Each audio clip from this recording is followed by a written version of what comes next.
Kita akan bergabung dengan Kabid Humas Polda Jawa Timur. Ada Pak Frans Barung Mangera bersama kami melalui sambungan Skype. Selamat sore Pak Frans. Ya.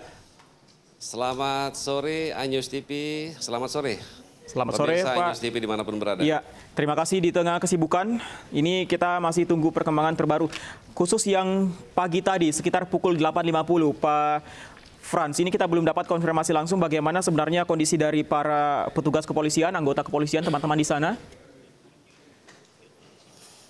Ya, banyak beredar ya, bahwa kita lihat banyak beredar di media sosial bahwa anggota Polri yang akhirnya melakukan pengamanan di Mako itu mengalami hal-hal yang digambarkan seperti itu. Tetapi ingin saya tegaskan bahwa memang ada empat anggota Polri yang terluka, ada 4 Polri yang cedera, ini sudah kita rujuk ke rumah sakit, dan ada 6 masyarakat juga, kami ulangi ada 6 masyarakat juga yang mengalami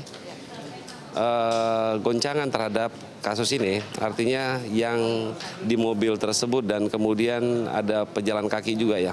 Ada 6 masyarakat yang juga kita rujuk ke rumah sakit, dan 1 dari anggota keluarga daripada pelaku ini, putri umur 8 tahun, yang mana kami identifikasi yang bersangkutan bernama Ais ya. Ini juga kita rujuk ke rumah sakit. Jadi ada 7, 1 dari keluarga pelaku, 4 orang yang meninggal dunia, dan 4 anggota polisi yang juga mengalami luka terhadap peristiwa ini, dan ada 6 masyarakat yang mengalaminya. Tetapi dari perkembangan ini juga kita sampaikan bahwa tadi siang kita sudah berhasil melakukan juga penindakan terhadap mereka dengan menggagalkan beberapa aksi yang akan dilakukan oleh mereka.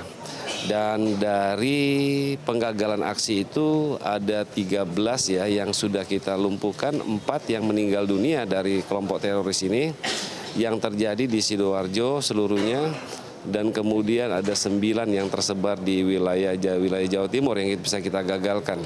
Artinya bahwa kepolisian secara simultan bergerak bersama-sama, baik melakukan identifikasi seperti yang ditanyakan tadi, maupun hal yang melakukan juga penindakan-penindakan terhadap penggagalan upaya-upaya lain yang rencana yang akan dilakukan oleh mereka.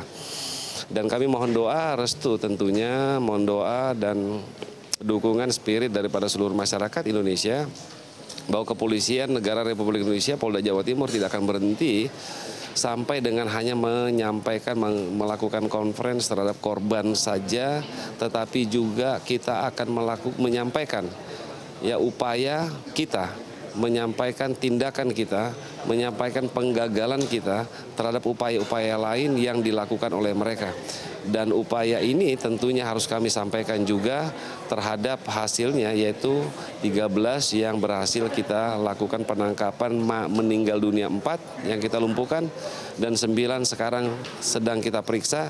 Ini rangkaian semua dalam upaya mereka melakukan seperti yang disampaikan oleh Bapak Kapolri, melakukan kegiatan-kegiatan terorisme di wilayah Jawa Timur yang bisa kita gagalkan. Saya kira begitu. Ya, tentu kita apresiasi, semua pihak tentu memberikan apresiasi kepada Polri yang terus melakukan berbagai upaya untuk memberantas aksi terorisme, kemudian juga untuk mencegah. Pak Frans, saya ingin tanyakan, dari sekian banyak yang dilumpuhkan tersebut, apakah diketahui kemana saja nantinya mereka akan beraksi jika tidak berhasil dilumpuhkan sebelumnya? Target mereka di mana, Pak Frans? Saya dari tadi sudah menyampaikan ya, kami dari tadi sudah menyampaikan di berbagai media, ya kami katakan bahwa ada informasi yang sengaja kami tutupi, dan memang sengaja kami tidak diakses oleh publik, karena ini menimbulkan situasi yang nantinya kita pandang akan menjadi informasi yang mempengaruhi stabilitas, keamanan, stabilitas psikologi publik, yang dapat juga mempengaruhi keamanan, kenyamanan, bahkan ketertiban masyarakat itu sendiri, sehingga ada hal yang kami tutupi, kemana mereka akan melakukan aksinya, kemudian dari sekian ini di mana saja mereka merencanakannya, aksinya bagaimana, ini kita tutupi sengaja supaya mari kita bersama-sama melihat bahwa polisi juga bekerja untuk melakukan antisipasi terhadap ini. Dan kalau ini disampaikan kepada publik, kami khawatir bahwa ini akan mempengaruhi daripada situasi yang ada. Sehingga memang sengaja kami tutupi untuk aksi-aksi di mana rencananya dengan cara apa ini akan kami tutupi sementara untuk kita fokus pada penangkapan-penangkapan yang lainnya. Baik, ini agar masyarakat khususnya warga kota Surabaya merasakan tenang dalam beraktivitas. Kami ingin statement dari Anda, Pak Frans. Bisakah masyarakat di sana beraktivitas dengan tenang? Apa yang ingin Anda sampaikan kepada warga Surabaya, Pak Frans? Ya, kami akui bahwa kejadian dari kemarin sampai dengan hari ini mempengaruhi. Kami mengakui mempengaruhi situasional, mempengaruhi psikologi daripada publik. Oleh karena itu, Kepolisian Negara Republik Indonesia Polda Jawa Timur menyampaikan permohonan maaf yang sebesar-besarnya bela sungkawa kepada semua korban yang ada.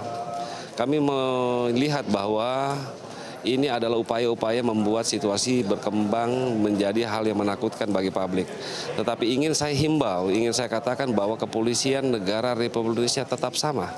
Adalah kepolisian yang tidak akan goyah dengan hal-hal ini dan akan terus melaksanakan operasionalisasinya tanpa melihat bahwa ada yang memang mempengaruhi kami, yaitu banyak juga anggota kami terluka dan meninggal, tetapi kami akan membuktikan hari ini bahwa ada 13 yang sudah kami tangkap, 9 yang kita tangkap hidup, 4 yang kita lumpuhkan, bahwa kepolisian tetap sama dan kepolisian hadir di tengah masyarakat untuk menciptakan situasi keamanan yang kondusif dan bersama-sama dengan masyarakat. Oleh karena itu kami menghimbau, mari kita dukung bersama-sama secara anak bangsa, secara keseluruhan mencegah dan sekaligus juga memberantas narkoba, memberantas aksi terorisme ini sampai ke akar-akarnya dengan tidak lagi memberikan tolerir kepada mereka-mereka yang menciptakan rasa takut di tengah masyarakat. Saya kira begitu.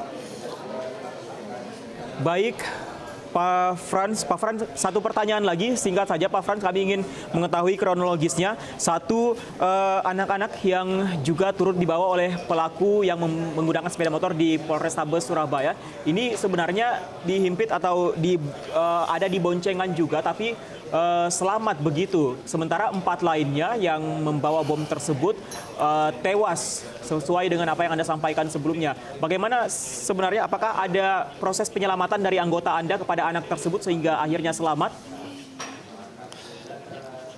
Ya, di media sosial sudah menyebar ya, dan mungkin juga News TV sudah mendapatkan itu.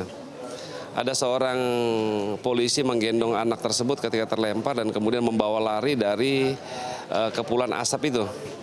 Dia adalah AKBP Roni, Kasat Narkoba Polrestabes Surabaya, yang hadir saat itu dan kemudian mengambil anak itu dan menyelamatkannya, memasukkan ke rumah sakit tanpa memperdulikan keamanan dirinya dengan melihat bahwa pertimbangan kemanusiaan lebih utama daripada dirinya, sehingga anak tersebut sementara masih dirawat di Rumah Sakit Bayangkara. Kita doakan semoga anak tersebut juga menjadi sembuh dan kita harapkan juga anak tersebut sehat selalu. Ini adalah pembelajaran bagi kita semua bahwa polisi memang bekerja berdasarkan daripada apa yang dilihat, apa yang dialami menjadi nurani kepolisian, bukan untuk menciptakan situasi yang justru membalas terhadap apa yang terjadi. Saya kira begitu. Si Pak Frans, tentu kita berikan doa dan juga dukungan terus kepada Polri untuk melakukan yang terbaik di sana, tidak hanya di Surabaya, Jawa Timur, tapi di seluruh wilayah Indonesia. Terima kasih Pak Frans Barung Mangera, Kabid Terima Humas kasih Anyus TV, Polda terima kasih Jawa Timur. pemirsa Anyus TV dimanapun berada.